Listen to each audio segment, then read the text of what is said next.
because that kind of leads into my next question, which your support for gay rights has continued to grow over the last year.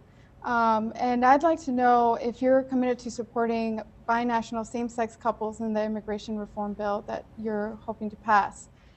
Recently, Marco Rubio did an interview with BuzzFeed where he was asked this question. He said that if this became a central issue, that it would make it much harder to get done.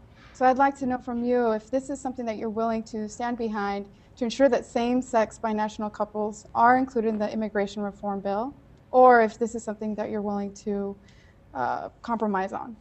Well, first of all, I think it's important, Jackie, to say that my support on LGBT issues didn't start last year, right? It started when I came into office, making sure that we had hospital visitations, making sure that federal workers were and partners were able to receive benefits, and on through us ending Don't Ask, Don't Tell, and most recently making sure that same-sex partners were able to get benefits when they're serving in the military.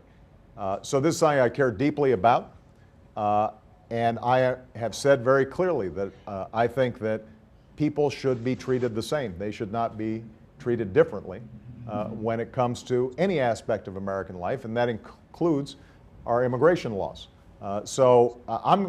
What I'm trying to do right now is to give Democrats and Republicans in the Senate and in the House the opportunity to work through some of these issues, to see where their compromises are, and not be too heavy-handed in a way that might end up breaking up these discussions, because I think it's very important for us to get immigration reform done. But we've been very clear that we think that it makes sense for same-sex couples to be treated the same when it comes to immigration laws and every other law.